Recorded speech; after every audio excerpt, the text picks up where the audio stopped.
So right here, it's amazing. These are original stones. These stones would have seen the prophets. They would have seen Solomon. They would have seen Jesus. Unbelievable that we're right here on these original stones from the time of Solomon in the original Temple Mount. አይሁድ ክርስቶስን ስለማይቀበሉ እስካሁን ድረስ መሲሁ ገና ይመጣል ብለው ነው የሚያምኑት። እነሆ በእስራኤል ምድር ከሰው ልጅ በላይ የሆነ ምስጢራዊ ሥራ እየተሸረበ ነው። ሶስተኛው ቤተ መቅደስ፣ ይህ ለሃይማኖተኞች የጸሎት ቤት፣ ለፖለቲከኞች ደግሞ የጦርነት መጫሪያ ክብሪት ሆኗል። ግን ጥያቄው ቤተ መቅደሱ ለምን አሁን መገንባት አስፈልገው? ከቴክሳስ በምስጢር የመጡት አምስቱ ቀያይ ጊደሮች የመጨረሻ ዘመን መክፈቻ ቁልፎች ናቸውን? ወይስ ዓለምን ወደ አንድ አምባገነን ስርዓት ለመክፈት የታቀደ ታላቅ መንፈሳዊ ማታለል? መጋረጃው እየተገለጠ ነው። መሳይቱ ተዘጋጅቷል። ካህናቱ በስልጠና ላይ ናቸው። ሳዊው መሲህ እየመጣ ይመስላል። ፕሮግራም በዜና የማይነገራችሁ በመጽሐፍ ቅዱስ የታተመና ለዘመናት በአባቶቻችን ሲነገር የነበረው ምስጢራዊ ጉዳይ ነው። በዓይናችን ፊት እየተከናወነ ያለውን አስደንጋጭ እውነት ይዤላችሁ ቀርቤያለሁ። ከ2000 ዓመታት በኋላ የመጨረሻው ዘመን ትንቢት ቁልፍ ተገኝቷል። በቴክሳስ እርሻዎች የተወለዱት አምስቱ ቀያይ ጊደሮች በእስራኤል ምድር ገብተዋል። የመላው መካከለኛው ምስራቅ የፖለቲካና የሃይማኖት ካርታ ሊቀየር ይመስላል። ሶስተኛው ቤተ መቅደስ ለመገንባት የቀረው አንድ መስዋዕትነት ብቻ ነው። የቀዩዋ ጊደር አመድ። ቀዩዋ ጊደር እንሆ ወደ እስራኤል ገባች። ይህ ተራ የእንስሳት ዝውውር ነው ወይስ ዓለምን ወደ ማያወራ ጦርነት የሚከት ታላቁ ሴራ? እውነታውን ከምናስበው በላይ ጥልቅና አስፈሪ ነውና ላይክ በማድረግ ፕሮግራማችን ጀምሩት። ኢየሩሳሌም የሰላም ከተማ ትባል እንጂ በታሪኳ 52 ጊዜ ተጠቅታለች። ኖ 44 ጊዜም ተይዛለች። 2 ጊዜ ደግሞ ሙሉ በሙሉ ወድማለች። የዚህ ሁሉ ማዕከል ማን ነው ካላችሁ አንድ ስፍራ ነው፣ የሞሪያ ተራራም ወይም የቤተ መቅደሱ ተራራም ቴምፕል ማውንት ይሉታል። አይሁዳውያን በመላው ዓለም ለ2000 ዓመታት ተበትነው በነበረበት በዚያን ጊዜ ሁሉ በቀን 3 ጊዜ ሲጸልዩ የነበረው አንድ ጸሎት አለ። በእኛ ዘመን ቤተ መቅደሱን መልሰ ገንባው የሚል ነበር። በ1948 እንደ ኢሮፓያን አቆጣጠር እስራኤል እንደ ሀገር ዳግም ስትቋቋም ዓለም በድንጋጤ ቆመ። ይህ የመጨረሻ ዘመን የትንቢት ሰዓት መጀመሩን የሚያሳይ የመጀመሪያው ታላቅ ምልክት ነበርና መሲሁ ገና ይመጣል ብለው ነው የሚያምኑት። አሁን በዚህ ዓመት አሁን ያለንበት ወቅት አሁን ራሱ ዛሬ በምንናገርበት ጊዜ እስራኤል እና አሜሪካ ከኢራን ጋር የከረረ ጦርነት ያሉበት ጊዜ ነው። እስራኤል እንደሚነገርላት አንዷ ዓላማዋ 70 ዓመተ ምህረት የዛሬ 1800 ምናምን ዓመት በፊት የፈረሰው ቤተ መቅደስ 1900 ዓመት በፊት የፈረሰው ቤተ መቅደስ እንደገና መስራት ነው ዓላማዋ። ቦታው ላይ እግዚአብሔር ፈቅዶላቸው እስላሞቹ የአላቅሳ መስጊድን ሰርተውበታል። ዛሬ ሶስተኛው ቤተ መቅደስ ለመገንባት የሚያስፈልጉት ነገሮች ሁሉ ተዘጋጅተዋል። የህንጻው ንድፍ በዘመናዊ ኮምፒውተር ተሰናድቷል። እነሆ ካህናቱ እንዲሁም መስዋዕት አቅራቢዎች ሁሉ እንዴት ስራዎቻቸውን መከወን እንዳለባቸው እየተማሩ ይገኛሉ። ነገር ግን አንድ አሳሳቢ ጥያቄ አለ። ቤተ መቅደሱ የት ላይ ነው የሚገነባው የሚለው ነው። የእስልምና እምነት ተከታዮች ሶስተኛው ቅዱስ ስፍራችን ነው ይሉታል። በዚህን ጊዜ ቦታው አልአቅሳ መስጊድ የሚገኝበት ግቢ መሆኑ ነው። እዚህ ላይ አንድ ጥያቄ እናንሳ። በዳንኤል ትንቢት ምዕራፍ 9 ቁጥር 27 ላይ እንዲህ የሚል አስፈሪ ቃል ሰፍሯል። ከብዙዎቹም ጋር ለአንድ ሱባኤ ጽኑ ቃል ኪዳንን ያደርጋል፣ በሱባኤውም እኩሌታ መስዋዕቱንና ቁርባኑን ያስቀራል፣ በርኩሰትም ጫፍ ላይ አጥፊው ይመጣል ይለናል ዳንኤል። እነሆ ይህ ትንቢት በመጨረሻው ዘመን ቤተ መቅደሱ ዳግም እንደሚገነባ፣ መስዋዕት እንደሚጀምር፣ ነገር ግን አንድ የሰላም አስከባሪ መስሎ የሚመጣ መሪ ቃል ኪዳኑን አፍርሶ መቅደሱን እንደሚያረክሰው ያመለክታል። ኢየሱስ ክርስቶስ በማቴዎስ 24 ላይ የጥፋት ርኩሰት በቅዱስ ስፍራ ቆሞ ስታዩ በማለት የዳንኤልን ትንቢት አጽንቶታል። ቤተ መቅደሱ መገንባት አለበት፣ ግን መቼ እና እንዴት? ለዚህ ጥያቄ መልስ ወደ አንድ ያልተጠበቀ ቦታ ወደ አሜሪካዋ ቴክሳስ ግዛት መጓዝ ይኖርብናል ብለው ያምናሉ። እነሆ ሶስተኛው ቤተ መቅደስ ቢገነባ እንኳ ያለ አንድ ወሳኝ ስርዓት አገልግሎት መጀመር አይችልም። ስፍራውም ዕቃዎቹና የሚያገለግሉት ካህናት መቅደስ መንጻት አለባቸው ነው ነገሩም። መጽሐፍ ቅዱስ በዘኍልቍ ምዕራፍ 19 ላይ ቅድመ ሁኔታውን በግልጽ አስቀምጦልናል። እንከን የሌለባትን አንዳችም ነውር የሌለባትን ቀንበርንም ያልጫነች ቀይዋን ጊደር ወደ አንተ እንዲያመጡ ለእስራኤል ልጆች ንገር የሚለውን ቃል ማለት ነው። ለ2000 ዓመታት ይህችን መለኮታዊ መስፈርት የምታማላ አንዲትም ላም አልተገኘችም ነው ነገሩም። አንድም ጥቁር ወይም ነጭ ጸጉር ቢገኝባት ወይም ጆሮዋ ላይ ቀዳዳ ቢኖርባት ውድቅ ትሆናለች። ነገር ግን እንደ አውሮፓውያን አቆጣጠር በመስከረም 2022 በክርስቲያን አርሶ አደሮችና በአይሁድ ረቢዎች ትብብር 5 ፍጹም ቀይ የሆኑ ጊደሮች ከቴክሳስ ወደ እስራኤል ገቡ። ይህ ዜና ለዓለም አቀፍ ማህበረሰብ ተራ የእንስሳት ዝውውር ሊመስላችሁ ይችላል። ለመካከለኛው ምስራቅ ግን የጦርነት ነጋሪት ነበር። ከዛ ማግስት በኋላ በጥቅምት 7 ወይም ኦክቶበር 7 ላይ የተጀመረው አሰቃቂ ጦርነት አንዱ መነሻ ምክንያት ተደርጎ የተጠቀሰው የፖለቲካው ጉዳይ ብቻ አይደለም፣ ቀይዋ ጊደር እንጂ። አሁን እነዚህ ጊደሮች መስዋዕት ለመሆን የሚያስፈልጋቸው ዕድሜ እንደደረሰ እየተነገረ ነው። እስራኤል ውስጥ በደብረ ዘይት ተራራ ዘ ማውንት ኦፍ ኦሊቫ ላይ ቤተ መቅደሱን ትይዩ አድርጎ መስዋዕቱ የሚቀርብበት መሬት ተገዝቶም ተዘጋጅቷል። አሁን ይሄ እውነተኛ መረጃ ነው።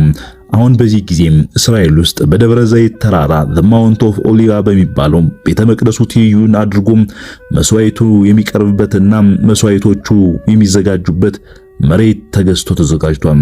የቀይዋ ጊደር አመድ ከተዘጋጀ የቤተ መቅደሱ ግንባታ መጀመር የማይቀር ይሆናል። ይህ ደግሞ መላውን ዓለም የፖለቲካ ስርዓት የሚያናውጥ ክስተት ነው። ታላቁም በመጽሐፍ ቅዱስ የተነገረው የቀይዋ ጊደር ጉዳይና እጅግም የሚያስፈራው የዓለም ውስብስብ የፖለቲካ ምስቅልቅል የሶስተኛው የዓለም ጦርነትና የሐሳዊው መሲህ መወለድን የሚያበስር እጅግ አስፈሪ ክስተት ይፈጠራል ማለት ነው። ዘመናትን ስንመረምርና ሁኔታዎችን ስናይ ዓለም በውጥረት ውስጥ ባለችበት በዚህ ሰዓት መድረኩ ለአንድ አዲስና አስፈሪ መሪ መምጣት እየተመቻቸ ይመስላል። ጦርነቶች ሲበዙ፣ የኑሮ ውድነትና የኢኮኖሚ ቀውሶች ዓለምን ሲያራውጡ የሰው ልጅ በጭንቀት ሆኖ አንድ መፍትሄ ፈላጊ መሪን ይመኛል። መጽሐፍ ቅዱስ ይህ መሪ እንደሚመጣ ያስጠነቅቀናል። ሐሳዊው መሲህ ዘ አንቲክራይስት የሚባለው ብዙዎቹ እንደሚያስቡት እሱ ክፉና አስፈሪ ሆኖ አይመጣም። በሁለተኛ ተሰሎንቄ ምዕራፍ 2 ቁጥር 3 እስከ 4 ላይ እንደተጻፈ እርሱ ኃጢአተኛ ሰው እንደሆነ ይናገራል። መጀመሪያ ላይ ዓለም እስካሁን ያላየችው ድንቅ የሰላም አስከባሪ፣ የኢኮኖሚ ልቅ፣ የፖለቲካ ጠበብት ሆኖ ይቀርባል። በመካከለኛው ምስራቅ የማይቻለውን የሰላም ስምምነት ያመጣል። ነገር ግን የእሱ ዋናኛ ዓላማ ፍጹም ቁጥጥር በሰዎችና በሀገራት ላይ እንዲሁም በዓለም ላይ ማድረግ ነው። እጅግ የሚያስደንቃችሁ ከ2000 ዓመታት በፊት ለማመን የሚከብድ እንቆቅልሽ ነበረ። በራእይ 13 ላይ ታናናሾችና ታላላቆቹም ባለጠጎችና ድሆቹም ጌቶችና ባሪያዎችም ሁሉ በቀኝ እጃቸው ወይም በግንባራቸው ምልክትን እንዲቀበሉ ያደርጋል። የአውሬው ስም ወይም የስሙ ቁጥር ያለው ምልክት የሌለበት ማንም ሊገዛ ወይም ሊሸጥ እንዳይችል ያደርጋል። 1900 ዓመት በፊት የፈረሰውን ቤተ መቅደስ እንደገና መስራት ነው ዓላማዋ። ቦታው ላይ እግዚአብሔር ፈቅዶላቸው እስላሞቹ የአላቅሳ መስጊድን ሰርተውበታል። ሰሞኑን በዚህ ጦርነት ያን የአላቅሳ መስጊድ 4ቱን መግቢያ ዘግተዋለች እስራኤል። ዓላማዋ ያን ቤተ መቅደስ መስራት ነው። የቤተ መቅደስ መስራት ዋናው ዓላማ ደግሞ ክርስቶስ ከዚህ በፊት አልመጣም አሁን ይመጣል የሚልና ሐሳዊ መሲህ የሚመጣው ሐሳዊ መሲህ እንደመቀበል በእኛ ሐሳዊ መሲህ በእነሱ ደግሞ እውነተኛ መሲህ የሚመስላቸው ለመቀበል የሚያደርጉት ዝግጅት ነው። ዛሬ ይህንን ለማድረግ ቴክኖሎጂው ሙሉ በሙሉ ዝግጁ ነው። ማዕከላዊ የባንክ ዲጂታል ምንዛሬዎች CBDCs በዓለም ዙሪያ እየተሞከሩ ነው። ጥሬ ገንዘብ ካሽ ከገበያ እየጠፋ ነው። የዲጂታል መታወቂያ ከባንክ ሂሳብ፣ ከጤና መረጃ፣ ከመንቀሳቀስ መብት ጋር እየተቆራኘ እንደሆነ አስተውላችኋልን? አርቲፊሻል ኢንተለጀንስ የሰውን ልጅ እንቅስቃሴ በሙሉ ለመከታተል የሚያስችል አቅም ፈጥሯል። ሐሳዊ መሲህ ይህንን ስርዓት አይፈጥረውም። ስርዓቱ አሁን እየተፈጠረ ነው። እርሱ ሲመጣ ዝግጁ የሆነውን የመቆጣጠሪያ ማብሪያና ማጥፊያውን ማብራትና ማጥፋት ብቻ ነው። ዓለም በፍቃዷ ለደህንነትና ለምቾት ስትል ነፃነቷን አሳልፋ የሰጠችበት ዘመን ላይ ቆመናል። በእነሱ ደግሞ እውነተኛ መሲህ የሚመስላቸው ለመቀበል የሚያደርጉት ዝግጅት ነው። ስለዚህ በዕለተ ምጽአት አንዱ ጠንካራው የቤተ ክርስቲያን ትምህርቷ ቤተ መቅደሱ ፈርሷል፣ ዳግመኛ አይሰራም። እስራኤል በቴክኖሎጂ ልትረቅ ትችላለች፣ በጦር መሳሪያ ልትመጥቅ ትችላለች። እንደ አሜሪካና እንደ አውሮፓ ያሉ አያላት ከጎኗ ሊሰለፉ ይችላሉ። የብሉይ ኪዳን ቤተ መቅደስ ግን አይሰራም። እንዲፈርስ ያደረገው ማን ስለሆነ? እግዚአብሔር ስለሆነ። ለምንድን ነው ይህን የምንለው? ከዚህ በኋላ የምንጠብቀው የክርስቶስን ዳግመኛ መምጣት ነው እንጂ መጀመሪያ ምጽአቱ አልፏል። ካስተዋልን ሕዝቅኤል በምዕራፍ 38 ስለ መጨረሻው ዘመን አስገራሚ ወታደራዊ ጥምረት ይነግረናል። በዚያ በተጻፈው ትንቢት ጎግና ማጎግ በመባል የሚታወቁ ከሰሜንና ከምስራቅ የሆኑ ታላላቅ ኃያላን ሀገራት ከሌሎች በርካታ ህዝቦች ጋር በማበር ዳግም በተሰበሰበችውና በእስራኤል ምድር ላይ ጥቃት ይሰነዝራሉ። ነብዩ ሕዝቅኤል ከ2500 ዓመታት በፊት በግልጽ እንደጻፈው በዚህ ጥምረት ውስጥ ቁልፍ ተዋናይ የሆነችው ፋርስ ናት፣ የዛሬዋ ኢራን። ታሪክን መለስ ብለን ስናይ ሩሲያ፣ ቱርክና ኢራን በታሪክ ተባብረው አያውቁም። ዛሬ ግን በሱሪያ ባለው የጦርነት ቀውስ፣ በኢኮኖሚ ማዕቀቦችና በጋራ የፖለቲካ ፍላጎት ምክንያት እነዚህ ሶስት ታላላቅ ኃያላን ከመቼውም ጊዜ በላይ ተቆራኝተዋል። በአንጻሩም ኢራን ጽዮናውያን አገዛዝ ከምድር ገጽ አጠፋለሁ ስትል፣ እስራኤል ደግሞ ኢራን የኒውክሌር መሳሪያ እንድትታጠቅ ፈጽመን አንፈልግም እናጠፋታለን ትላለች። ሚያዚያ 2024 ላይ ኢራን በእስራኤል ላይ የፈጸመችው ቀጥተኛ የሚሳኤል ጥቃት ይህ የተተነበየው ጦርነት ከረቂቅ ትንቢት ወደ ተጨባጭ የዜና ዘገባ መሸጋገሩን አድማጭ ተከታታዮች እያስተዋላችሁ እንደሆነ ተስፋ አደርጋለሁ። በዚህ ሁሉ መሃል የዓለም ኃያላን መንግስታት እንደ ቼዝ ጠጠር ቦታቸውን እየያዙ ነው። ጥያቄው ይህ ጦርነት ይነሳል ወይ ሳይሆን መቼ ይፈነዳል የሚለው ይሆናል። ከሺህ ዓመታት ቀደም ብሎ የተነገሩ እኒህ ሚስጥራዊ የሆኑ ትንበያዎች ዛሬ እየተፈጸሙ ነው። አይሁዳውያን ከ2000 ዓመታት ስደት በኋላ ወደ ሀገራቸው መመለሳቸው ተፈጽሟል። ሁለተኛው የዓለም አቀፍ የዲጂታል መታወቂያና የገንዘብ ቁጥጥር ስርዓት በዓይናችን እያየ ነው። እንዲሁም የችግሩ ሰለባ ሆነናል። ሶስተኛው ቤተ መቅደስ ለመገንባት የሚያስችለው የቀይዋ ጊደር መገኘት ተረጋግጧል። አራተኛው በመጽሐፍ ቅዱስ የተነገሩት ሀገራት ሩሲያና ኢራን እንዲሁም ቱርክ በእስራኤል ዙሪያ መሰለፋቸው የዘወትር ዜናዎች ሆነዋል። ይህ ሁሉ ዝም ብሎ አጋጣሚ ነው ብላችሁ ታምናላችሁ? የተለያዩ ዘመናት፣ የተለያዩ ፖለቲከኞች እና የተለያዩ ቴክኖሎጂዎች እንዴት ያለማንም አቀናባሪ ወደ አንድ የፍጻሜ ነጥብ ሊያመሩ ቻሉ? ማቴዎስ 24 ላይ ስለመጨረሻው ዘመን ሲናገር ጊዜነ ኢየሱስ ክርስቶስ እንዲህ ይላል፣ በለሷን እዩም ቅጠሏም ሲለመልም በጋ እንደቀረበ ታውቃላችሁ። እነዚህ ሁሉ ሲሆኑ መምጣቱ በደጅ እንደሆነ ወቁ ብሏል። ዓለም በእንቅልፍ ላይ ነች። ሰዎች ይገዛሉ፣ ይሸጣሉ፣ ያገባሉ፣ ይጋባሉ፣ ይወልዳሉ።